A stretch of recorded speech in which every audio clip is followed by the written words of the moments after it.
John Watson, thank you for joining us It's a today. pleasure to be here. All of those things in your resume, it's amazing to me. What a leader you are.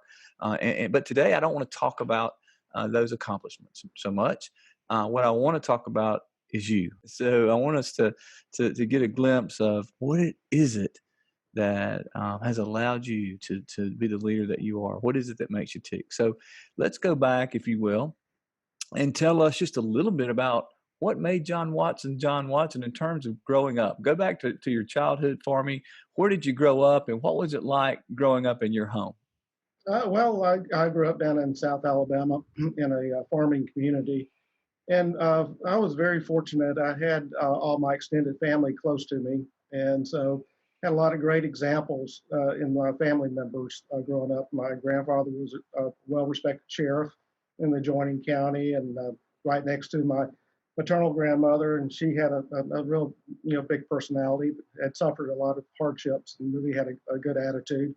So anyway, them and a lot of the other part of my extended family in that area was just really a great area to grow up in.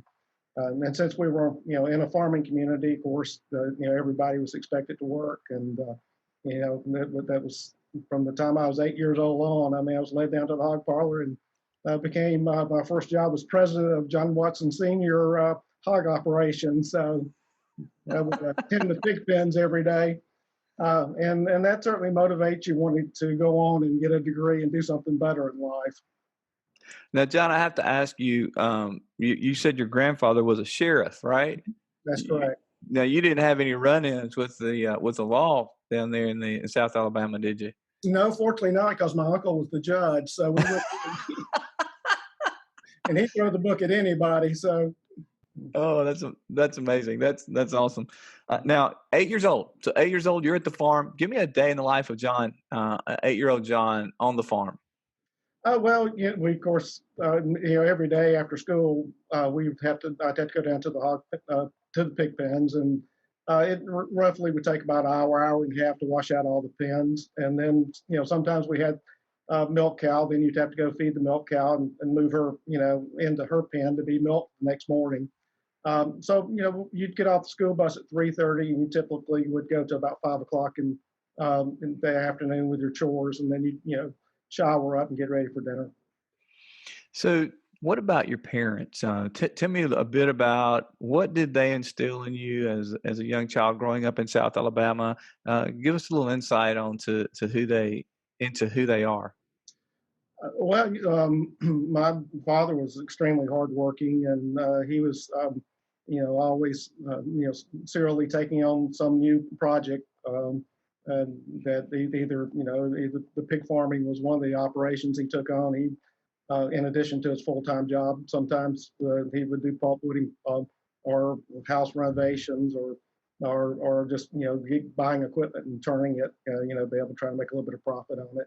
So he always had some kind of project going, and always, was dreaming about the next one, hoping one day he might hit the big one.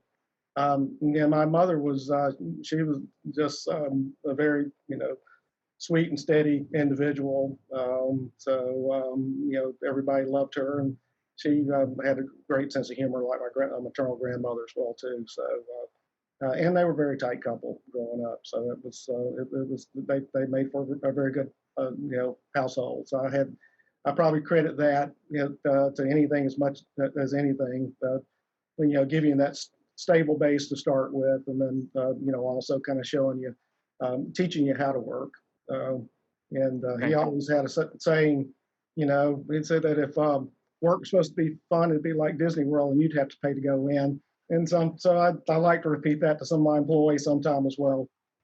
So you had to have instilled in you a work ethic growing up on a farm. What did your dad or mom do to instill that work ethic in you? Well, I think just lead by example. I mean, I never could outwork my dad. I mean, he was always. It was amazing how much he would get accomplished in a day's time.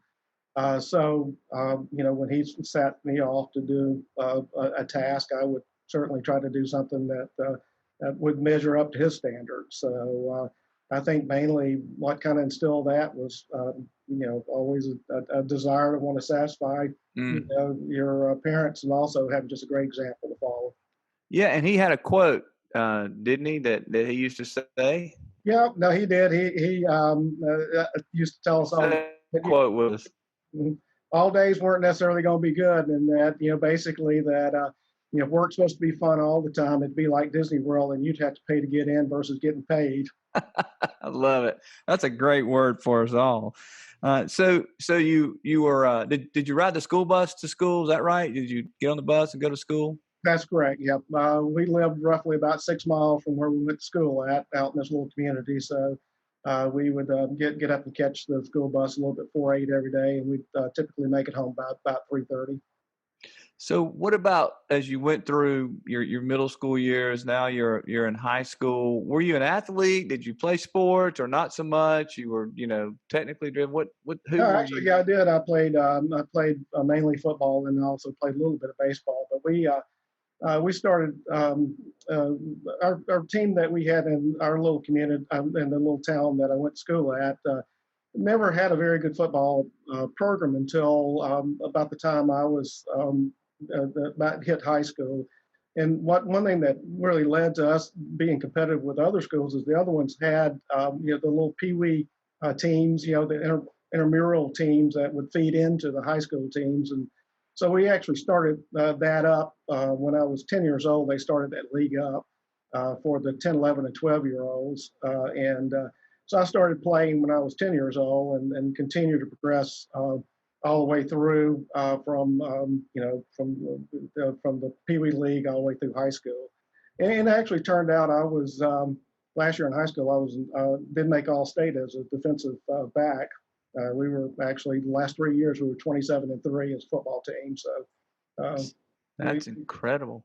yeah, well, I tell you, really having that feeder program that played into it made all the difference in the world. We had never finished over 500 prior John, to that time. wow.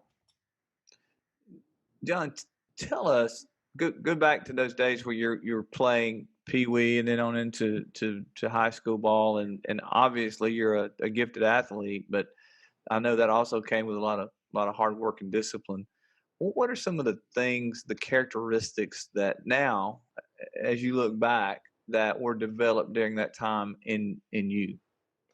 Well, I think one of the things I even like to look back on is the fact that I think it really teaches you tenacity, uh, Mm, and the fact that um, the scoreboard's not always what dictates if you're a winner or not.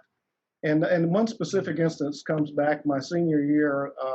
We were actually ranked number, but this was a small high school. We were in 1A, 1A category, but we were actually had ranked number one in the state at that point in time, and we were playing the number two ranked team. And it actually, I don't know if you followed it back in the day, but Montgomery Advertiser used to have high school game of the week, yeah. and that was kind of like playing in the Iron Bowl if you were in high school. And we had actually got designated for that honor that given week. And I can remember early that week, on offense I was a running back and defensive back, and I was I really had a tendency sometimes to overthink and get myself nearly psyched out of the game before we even got to the game. That you really, as a running back, you need to be able to react better than just act. And too many times I would try to script my actions out before we got to the game in preparation. And the reality of it is, you need to just be able to react to whatever the defense, was providing for you. So about early that week, I decided I was not going to allow myself to do that, and I was going to get out there and just do the best I can. And really I came to peace with all that. It really Mm, calmed all the butterflies. And I went out there and I had probably the best game of my career that night. We ended up losing, but the following Thursday when the paper came out, they were talking about I guess the local sports writer was talking about that even though we lost the game, and he called me out and said that I never quit playing and till the ball game was all over with, and he said that's the sign of a true winner. And so wow. that just really provided me inspiration going on. And I don't know how many of my reviews in the professional life that tenacious came up. That just because you get knocked down to the floor a couple times doesn't mean that you give up. You just kind of keep on pushing on, and it is how you finish the game's important. And it's not necessarily if you achieve it first time out or not. Wow, John, what a leadership moment that is. So even though you guys lost the game, your tenacity and you had to, that didn't just happen. You prepared for that. You said you thought about it. You decided the week before that you were going to lead differently, play differently, and wow, it worked. Even though the score, the outcome, it's not always what we want it to be. What a leadership trait that was developed or at least solidified, I guess, in your heart, in your soul that day. Right. So now through high school, were you the jock? Were you the athlete? Who were you? Well, I was actually the athlete scholar. I was valedictorian. Oh, But yeah, keep this in mind, Larry. I graduated in school in '56. We had a great football team, but we didn't have a real strong academic record. I mean, I think out of our 56 students, I can only confirm 3 of us went to college. So, we were, oh, certainly wow. way behind in terms of our preparation going off to college. But I had a few good teachers along the way, and really, capture some of the principal pillars that you need as a foundation to get started. Wow. So you had that balance. It sounds like from the from the very beginning.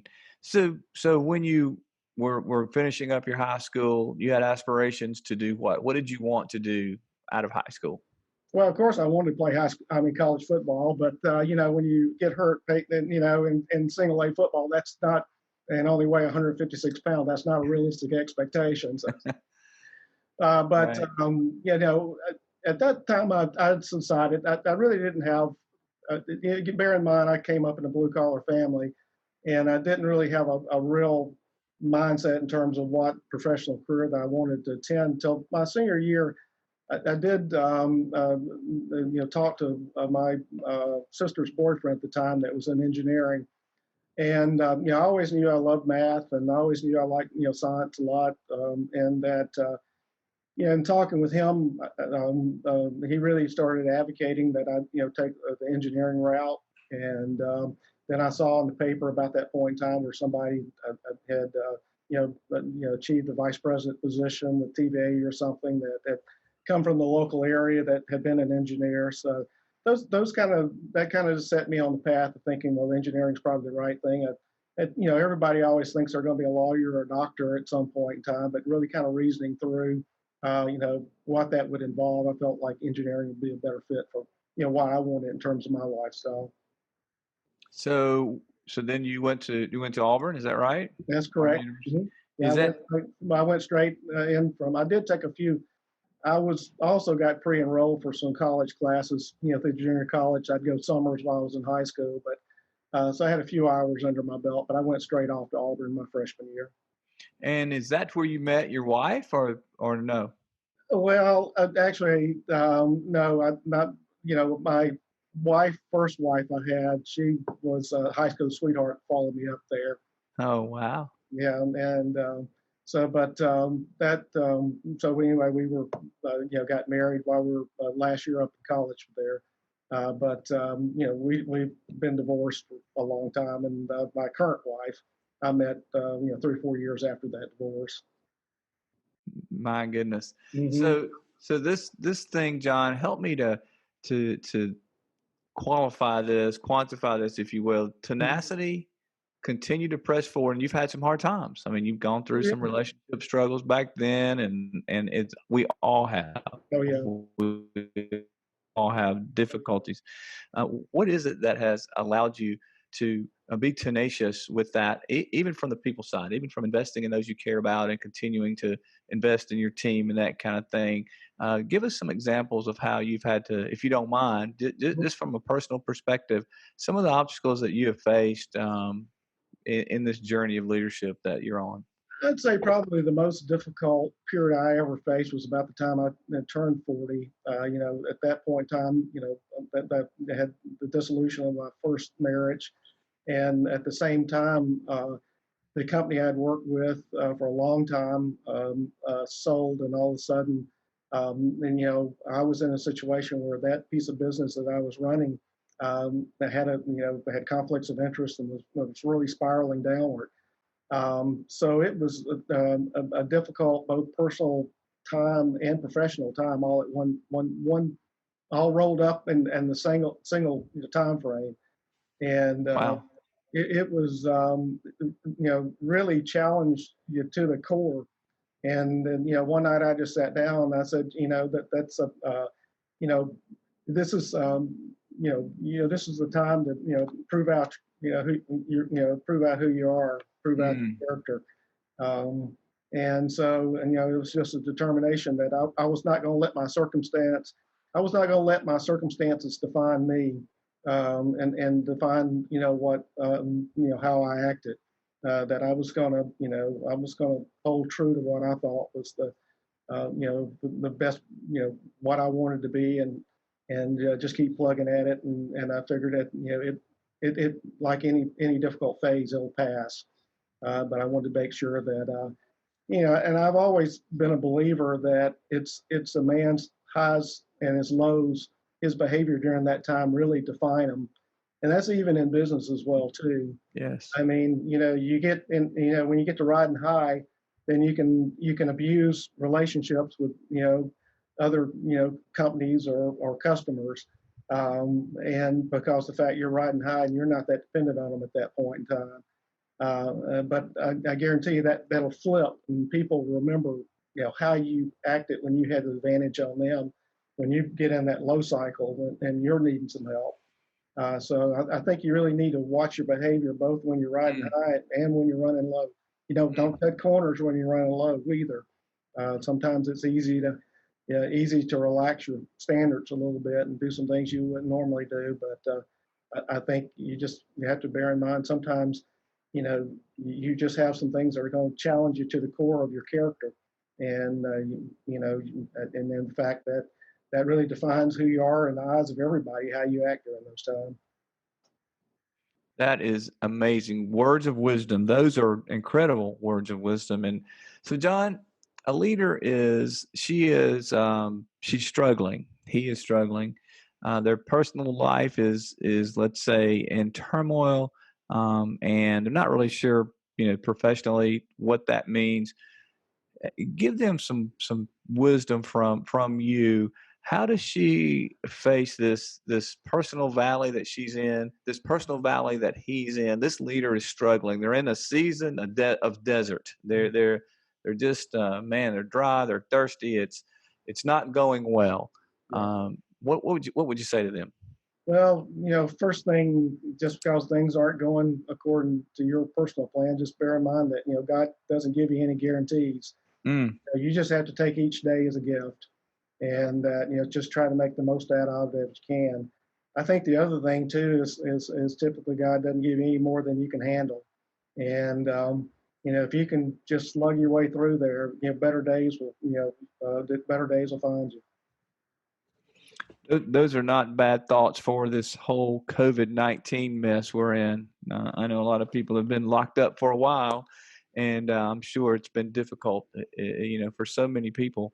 But to persevere, to keep going, take one day at a time. Your personal agenda, God doesn't give a guarantee for that. That's great wisdom, John. That is amazing. What are some things that have brought you joy as you think about your life these last, well, so you're 39 now, right? So these last 39 years. Yeah. Well, I know that probably one of the things that always bring me greatest joy is when you surprise people, and some of the things that you pull off. And I can remember early in my career, I really had a really good fortune of doing some work in where we were in a joint project with folks at MIT Lincoln Lab, and and they were really good natured folks, but they would always kind of. This was back early, and my South Alabama dialect was a little bit thicker than it is these days, and so they kind of give me a little bit of a difficult time, in terms of the dialect. Mm. And I would give it back to. I tell them we talk a little slower just because we think before we speak. So, but anyway, there was one particular. We were looking at one technology there that they thought had a lot of promise, and it was basically when you're looking at different sensor designs, what you're trying to do is find a sensor technology that will be able to pull the target out from the background and at a greater degree than what they're capable of doing it, so that you can reliably, detect and classify it as a target. And so somebody had gone through this math exercise on this given sensor that they were looking at as concept, and they've actually, based on that math exercise, they awarded several multi-million-dollar contracts. And so I was going through the analysis of the whole package that they had sent supporting their decision, and I'd actually found an error in the math that debunked the whole idea that that was going to work. It wasn't going to give the type of gain that they thought it was going to have. Wow. And so, here's this, 20-something-year-old kid giving it to these PhDs at Lincoln Lab, and all of a sudden after that, I was part of the in crowd at that point in time. So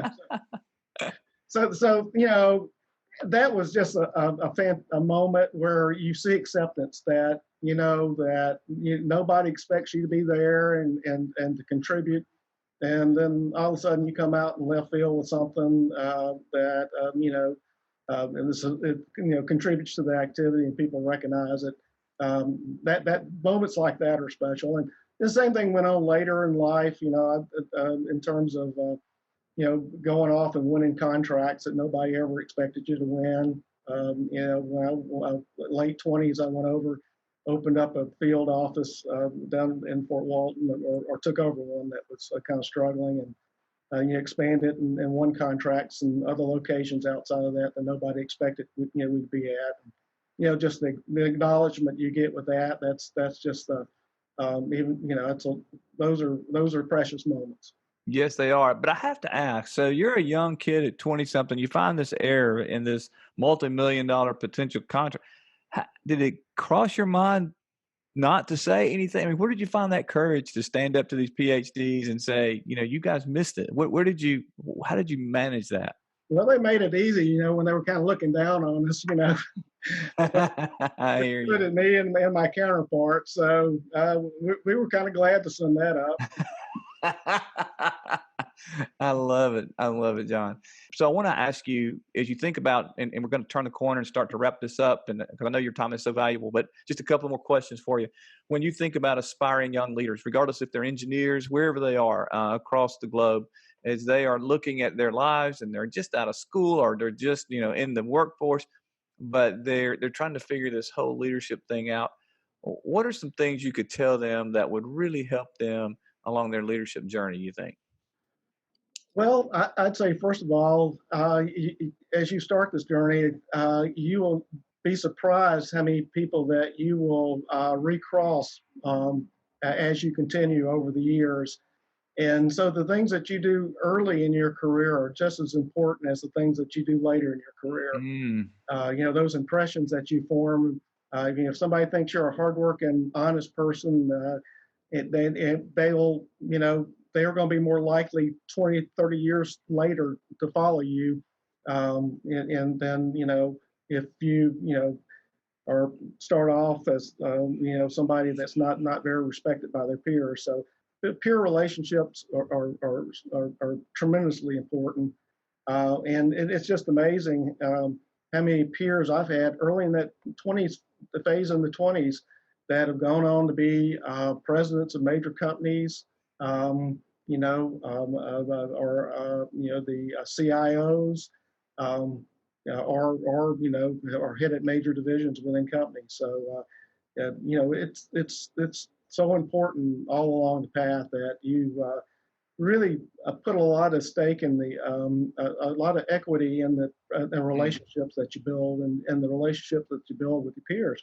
Well, in my current job, Bill Rourke and I just didn't happen upon each other.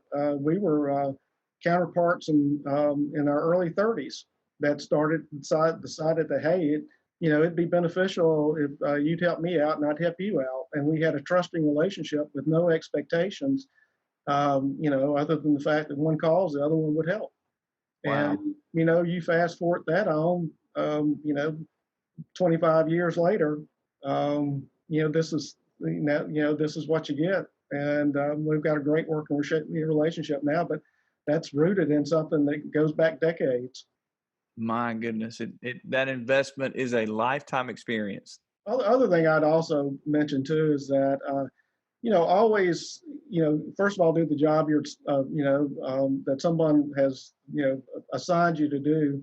But as you start doing that, it never hurts to go a little bit beyond that as well too, and look to be doing it in the way that the person, the level above you, is working at, and make sure you address the concerns of that individual at that level above you. And what you'll find out is all of a sudden you'll just creep your way up until you're an automatic candidate to be at that next level of management above yourself, because you're already demonstrated everybody you can operate at that level. Wow. It's another great nugget. So impressions are important. Build those relationships early, but when you do a job, figure out what the person above you is wanting and work hard to meet that need. Is that what just heard you say? Yep, that's absolutely correct, Larry. All right. Now, let me ask you this before I let you go. Mhm. Um, what's next for John in this season of your life? I know you're at this pinnacle of your career and leading a tremendous organization. Just from a personal standpoint, what are you thinking? Well, one of the key things that is important to me, both personally and professionally, is that we really want to make Torch a sustaining company that doesn't have to be forced to be sold to somebody else, and the culture have to change in order to be able to continue to grow or to meet our obligations. Mm. And so we're working hard here in terms of you know vectoring the business in a way so it's sustainable as a mid-tier company, which is a very difficult area these days in the defense industry to be, to remain independent in. But also, we want to make sure that we sustain the culture, and that we've got a lot of leaders, that next generation behind us, that are prepared to step up and take the roles that they need to be able to keep it going. And when Bill and I end up going home, go to the house. I think the other things we're looking at too is making sure we've got the proper workforce coming in to go for the next generation, and we're starting to work a lot with the university systems as well in terms of developing relationships, and as an outreach to get the feeder on the talent that we need. So Mm. we're trying. So if I kind of try to wrap it all up, what my central drive these days is really would be in the area of sustainment. Mm. It's not. I kind of like we've made. We're happy with what we got, and very happy we got it. But we're not just looking to try to cash out and go to the house. We're looking to try to set something up so that the next generation can, they can take it forward. Wow, building that foundation that you've built something great, and to sustain that so that the next generation can carry it forward. That's a John vision. That sounds like a John Watson vision right there. So, Well, John, fortunately, it's a management team vision, and we got a lot of people that on the management team, really ascribe to that thought. well, I know they do, and you have led that culture, and as always, in a very humble nature, and I thank you for that. And you do have a tremendous management team around you, and it's what all great leaders do. But you are a man who leads from his heart and from his head. You truly care about your people, and that overflowed in your comments today, and about people that you have invested in professionally and personally. Thanks for giving us your time, for sharing your heart. Thank you for crossing the line in your leadership. And I want you to know you truly are making a difference. Thanks for being with us today. Thank you, Larry.